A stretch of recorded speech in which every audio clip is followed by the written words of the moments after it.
Oke cuy, balik lagi sama gua Gani ya. Di video sebelumnya kita sudah ngebahas tentang shutdown PC dan monitor ala gue ya. Dan di sini ada beberapa pertanyaan teman-teman yang nanyain soal UPS ya guys ya, kayak Bang, UPS-nya sebelah mana? Terus juga UPS-nya di on offin gak bang? Apa dicabut gak bang? UPS-nya pakai enggak atau kayak gimana? Ya, dan di video ini gue akan bahas kecil-kecilan soal UPS ya teman-teman ya.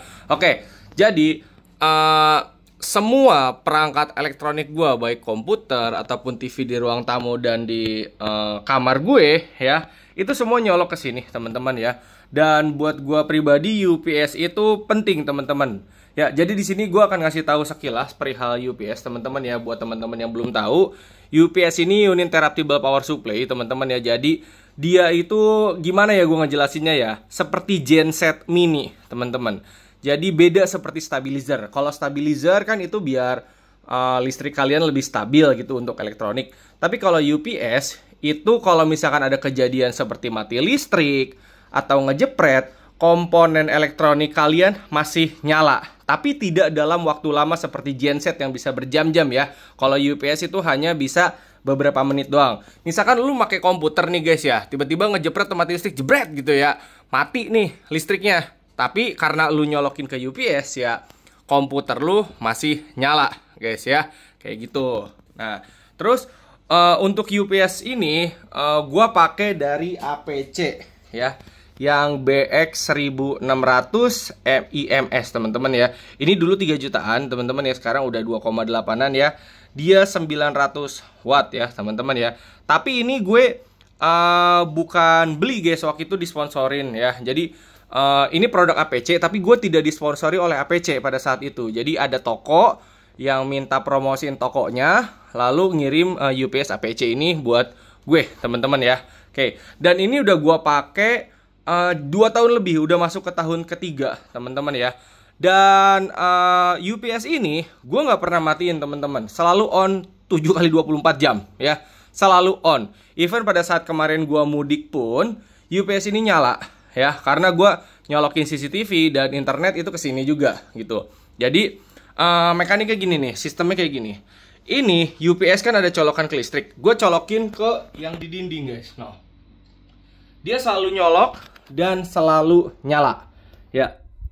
Lalu dari UPS ini gue hubungkan dengan 3 stop kontak seperti ini ya.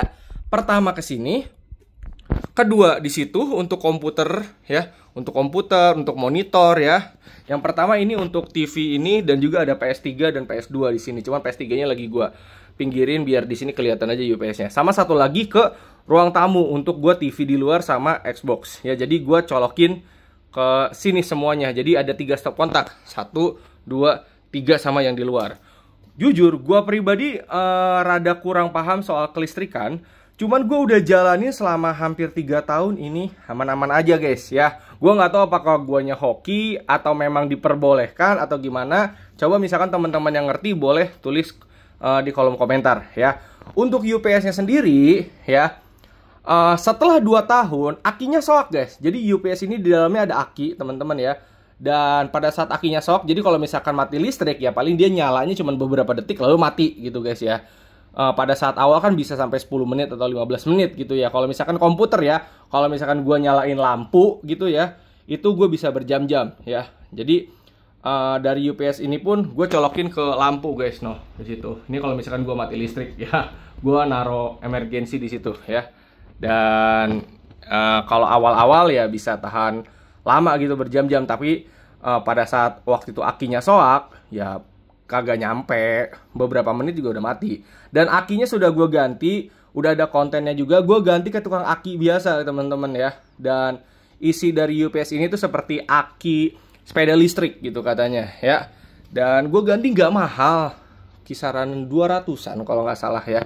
Dan sekarang ya udah aman-aman aja, sampai sekarang gue nggak, alhamdulillah nggak pernah ada masalah ya. Terus untuk pemilihan UPS ya, sebenarnya kalau gue menyarankan kalian lihat apa yang lu colokin ya. Misalkan kalau lu hanya pakai UPS untuk komputer ya, lu harus tahu daya komputer lu itu berapa watt ya totalnya. Misalkan pas lagi full loadnya itu berapa watt, dan monitor lu itu berapa watt, jumlahin aja ya. Kalau misalkan lu pusing ya, udah lu lihat power supply lu aja, anggaplah power supply lu 600 watt ya, atau 650 watt.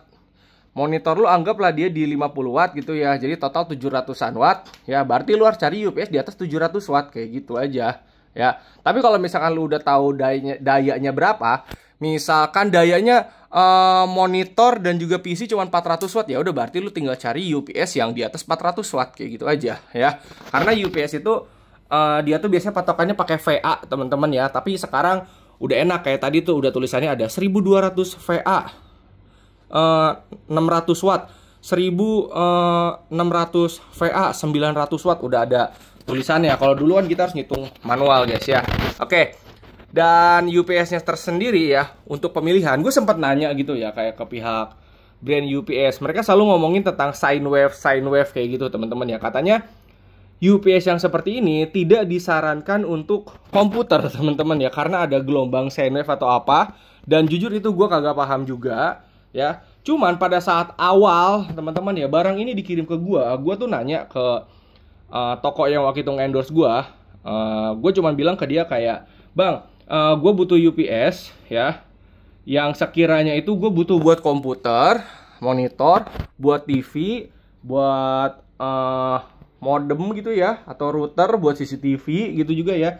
Kira-kira habis berapa watt ya bang ya? Terus mereka nyari udah yang 900 watt aja, ini yang 1600. Dan yowes, dikirimlah yang ini ke gua. Dan udah jalan 3 tahunan ya aman guys ya. Dan balik lagi, gua nggak tahu apakah itu aman atau gua hoki, ataukah memang marketing dari UPS sendiri yang mengatakan sine wave kayak gini nggak cocok buat komputer, lalu mereka selalu menyarankan yang harganya di atas 10 juta teman-teman ya. Jadi kalau misalkan kalian nanya nih ke, anggaplah toko-toko UPS yang memang officialnya itu rata-rata kayak, bang ini UPS yang cocok buat komputer yang mana ya, pasti mereka selalu nyaranin yang harganya 10 jutaan lebih ya. Kalau ditanya ini yang kayak gini bisa nggak? Bisa, tapi tidak disarankan. Gue nggak tahu apakah itu marketing atau kayak gimana, atau memang sebenarnya tidak boleh. Yang jelas kalau dari gue teman-teman ya, ini gue udah 3 tahunan lebih ya, udah 2 tahun 3 tahunan gue pakai ini ya, aman-aman aja.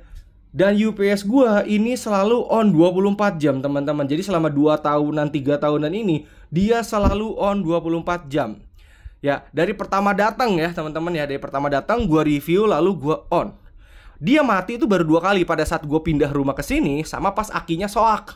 Itu aja pada saat pergantian aki ya. Selain itu selalu on 24 jam ya, dengan kondisi UPS-nya nyoloknya ke dinding tadi ya, ke sini ya. Lalu untuk elektronik gua yang komputer pakai stop kontak, TV di sini sama PS pakai stop kontak, di luar juga TV sama Xbox pakai stop kontak kayak gini, teman-teman ya. Dan kalau lu nanya ke gua UPS penting atau enggak? Penting guys ya, karena gua anggap UPS ini sebagai dokter ya, dokter elektronik ya. Kalau misalkan lu lagi pakai TV misalkan ya, atau pakai komputer lah ya, lagi pakai komputer tiba-tiba ngejepret atau mati listrik ya, lalu lu tidak punya UPS, itu komputer lu atau elektronik lu seperti TV kayak gitu ya bisa mati guys ya, bisa rusak gitu loh. Terus kalau misalkan dia bilang, ah bang gue udah mati listrik berkali-kali ya kagak rusak, ya berarti lu beruntung aja gitu teman-teman ya. Karena ada beberapa orang juga yang kayak pada saat mati listrik sekali 2 kali itu dia udah langsung rusak gitu. Karena kerusakan elektronik kan kita nggak bisa nebak juga, cuma setidaknya kita bisa menjaganya menggunakan UPS ini. Makanya gue bilang UPS ini adalah dokter teman-teman ya. Terus kalau misalkan nih ya, anggaplah tadi PC ya, monitor dan komputer lu, dia daya totalnya anggaplah 400 watt ya. Lalu lu beli yang 900 watt nih kayak gua, ya itu aman-aman aja. Bahkan nanti daya nyalanya bisa lebih nyala gitu. Kalau misalkan ini full loadnya 400 watt nih, lalu lu beli UPS 400 watt, paling nyalanya cuma 10 menit. Tapi kalau lu pakai yang 900 watt, ya itu bisa jadi 20 menit lah, lumayan nambah 10 menitan kayak gitu teman-teman ya. Oke, jadi kurang lebih seperti itu aja ya. Kalau misalkan teman-teman ada yang mau ditanyain, bisa tulis di kolom komentar aja ya. Karena ini mah gue nge-share sepengalaman gue aja ya tentang UPS ini. Gue udah pakai bertahun-tahun ya, udah 2 tahun 3 tahun jalan, selalu on 24 jam. Akinya soak, gue ganti aki dan sampai sekarang masih aman. Alhamdulillah tidak ada keluhan ya. Dan produknya ini juga bagus, gue nggak bohong ya. Ini dari APC, alhamdulillah gue tidak ada kendala apapun ya. Paling gue kendala hanya di stop kontak, di on off ininya aja. Itu pun gue kalaupun rusak gue tinggal ganti stop kontaknya aja. Untuk UPS-nya gue sama sekali tidak ada masalah ya. Aman aja ya. Buat teman-teman yang mengerti listrik, coba bisa ditambahin di kolom komentar ya. Karena takutnya kalau misalkan gue salah ya mungkin gue akan perbaiki. Tapi kalau misalkan udah kayak gini udah bener ya udah gue tinggal lanjutin aja gitu guys ya. Oke, hatur nuhun, terima kasih dan thank you, semoga bermanfaat.